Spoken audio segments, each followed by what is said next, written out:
Go.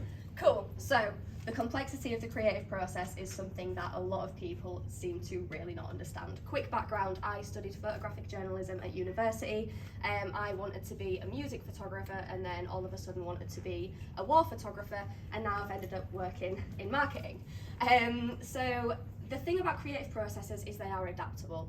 They can change with every single brief depending on what people want and the requirements of the client.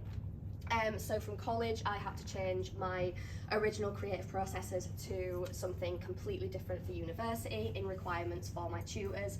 And then from university, it changed a hell of a lot for the professional workplace. Obviously for university, it was kind of my own personal doings. And then for the professional workplace, it goes for clients and people in the team. Creative people have messy minds, but creative people also tend to have messy processes. This is a quote that I found very interesting because people seem to feel like messy processes are a thing. They're not. People get very confused with messy and complicated. This is my creative process. I deal a lot of the time with just sarcasm.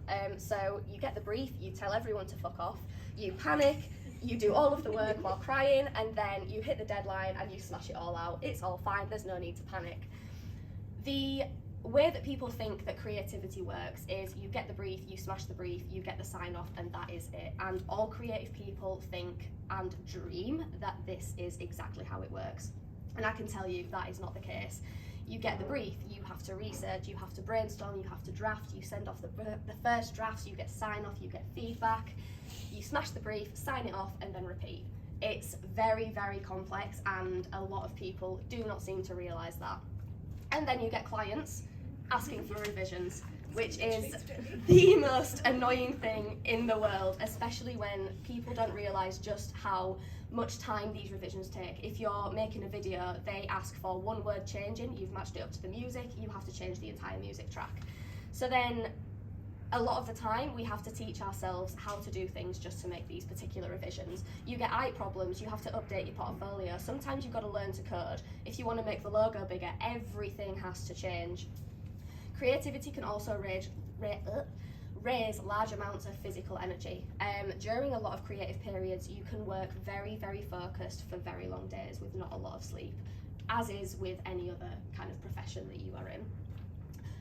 So it is all about the preparation. So you gather the information and materials, you identify the sources of inspiration, and you have to acquire knowledge about that particular project and about that particular client that you're working with. There is a lot of work, even if it is just redoing a logo. And then you have to figure out the differentiation between imagination and reality. Being creative is very, very nice because we can imagine so many things and we have so many visions, but then you have to realise how can you make that a reality. And then you have to go from conservative to rebel. So your client asks for one thing, you want to do another, and you kind of have to find a happy medium, as if to say, you know, well, you've briefed this, we want to do this, what can we do about that? Writing and designing. A lot of people seem to think that these are very, very different, and I seem to think they are quite similar. With writing, you get research, planning, drafting, checking, proofing, feedback, amends, and then the final version. It's very, very similar to design. And then it's not all just pretty pictures. So creatives, we don't just sit and just add filters onto things. We do branding, videos, white papers, PDFs, ads, brochures, event collateral, business cards, literally anything you can think of that has a colour or imagery or just text on it.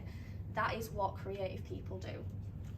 Creative block, again, is another huge issue that us creatives seem to face. And it is all just about giving creative people that time to just come back from the block, take a little bit of a time out. Dealing with negativity, God, these go really quick. Dealing with negativity is, again, something that people just need to let people cope with. Getting negative feedback can really knock someone's confidence, and when it comes to creativity, all we want is a sense of pride when we complete a piece of work.